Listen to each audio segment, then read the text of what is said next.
Hi,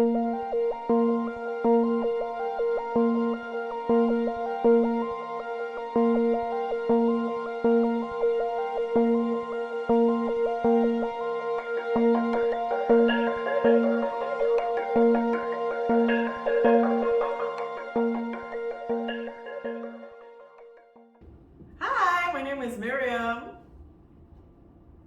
Oh, you're not gonna say you're playing who? I thought it was gonna be like what the actors in this. Oh, okay. Sorry, I think. I guess we did need a rehearsal. Hi, my name is Miriam. Hi, I'm Cheryl. We're the actors for this show. I'm playing Abby. And I will be playing Min Lee. So we'll be talking a little bit more about what our process as actors have been so far in our 3 readings of the play. So for me, I don't like to overthink things. I just like to take it and react to whatever the other actors are giving me. What about you, Cheryl? What's your methodology?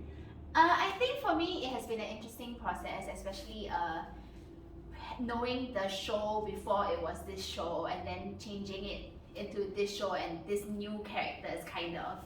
You know, like it's a similar situation with the play that I wrote for Idea Bootcamp, but then for this variation, it's interesting to explore these 2 characters and their situation and how every edit, the dialogue and the intensity of the situation change as well with the characters, and we discover more and more about Min Lee and Abby and how Min Lee reacts with Abby.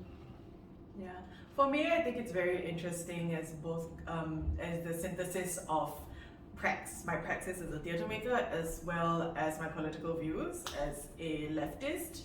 So it's very interesting seeing how many different ways theory is blended into the dialogue. Even though the characters may not know the theory behind it, it is very backed up by a lot of class theory. And it's interesting to note that the play has a lot of physical elements, so a lot that are not being said is being shown, and that's very interesting to explore. I get to punch her for the show. To explore like how their dynamics is, especially with 2 like young female adults in this situation, and how like the dialogue can be like really fast paced and then they go back to like their mundane cycle of what they are doing in this hostel. Yeah, I think there's a lot of stuff that can be played in the silence and a lot of stuff that can be played in them trying to establish a routine when these are people that they don't routinely do work with, and I think that's going to be very interesting in how does the relationship develop over time. I think it's also interesting to explore the topic that we're talking about, which is like young working, like what is it to be like in poverty where you The are proletariat. Yes. And that it has been happening a lot with our table discussions with the designers and the directors and our entire team. And our in-house critic, yeah.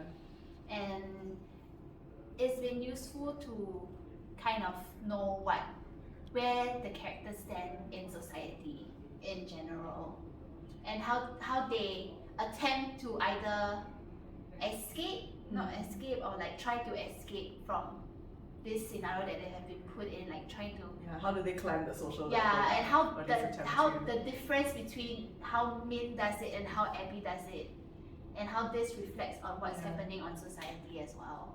I think there's also a lot of us as an actor, and especially as both actors, we don't come from this class. We don't come from this low. We don't come from poverty. So there's a lot of stuff in my head going about like what are the hidden subconscious stereotypes that I have about the lower class that might come into play, and I think that is something that I'm hyper aware of, and I'm really taking note of at like every step and every like character choice I make.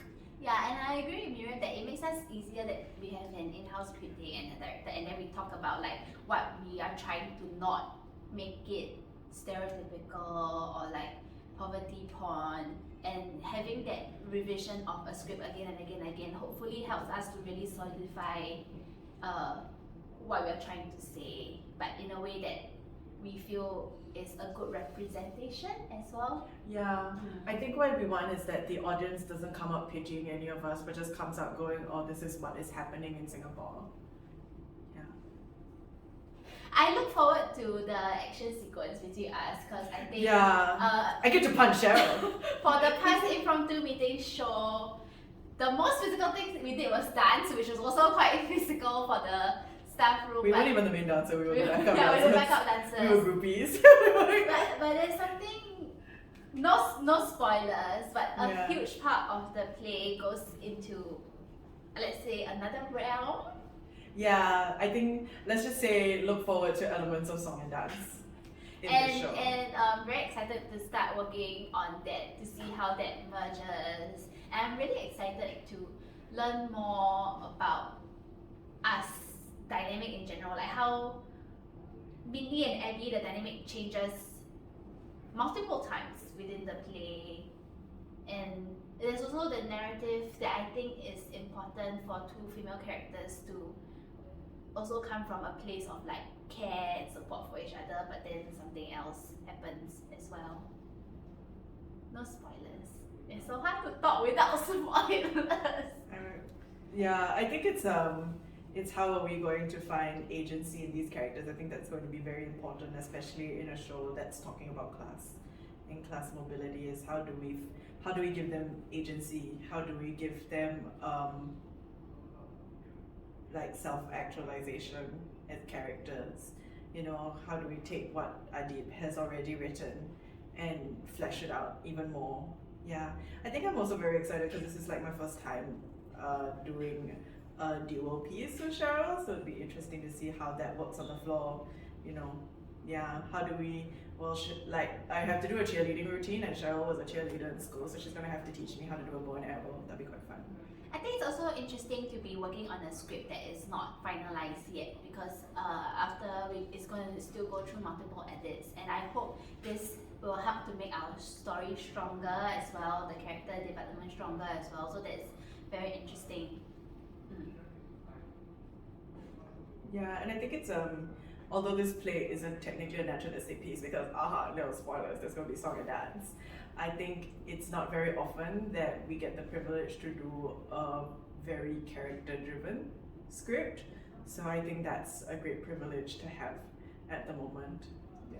I think it will be really, really cool to see the final product, because we've seen it from Idea Bootcamp, to see how much it has evolved and developed, and being part of like, because we know where the background was when Adib came out with this play, and to see it grow and develop into a piece is what I'm really excited about. Yeah, I think it's going to be interesting to see how much of the original remains and how much do we want it to remain, because interestingly enough, this came from a stylistic exercise. It was an aesthetic exercise because it was talking about how to emulate a certain playwright's style. So are we going to have a very Pinterest production? We will see. So we've had 2 script reads at the moment. Yeah, we've had 2 script reads, and we've had 2 very robust discussions about character and their values and their dynamics with each other. Yeah, I think Min Lee changed quite a bit from rehearsal 1 to rehearsal 2. I think Abby as well. We know a little bit more about Abby from. No, is it like your interpretation? Oh, my Min Lee? interpretation, yeah. Yeah, it changed quite a bit. I think from after discussion, when we get it on the floor, hopefully we will be able to learn more about the characters as well. I think for me, when reading Min, it's like I have a lot of things in my head, and also like you say, careful not to base my character interpretation on stereotypes, because I also don't come from the class of family that Min's come from. It's very different, our background is very different. So after the table discussion, it was also very useful to know more about what other people who have never seen the play or wasn't with us from Idea Bootcamp have the kind of interpretation that they have as well.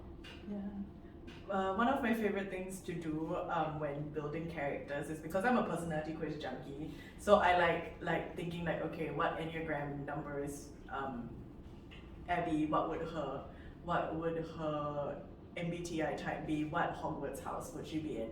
So right now I've pinned down that she is probably an INTJ.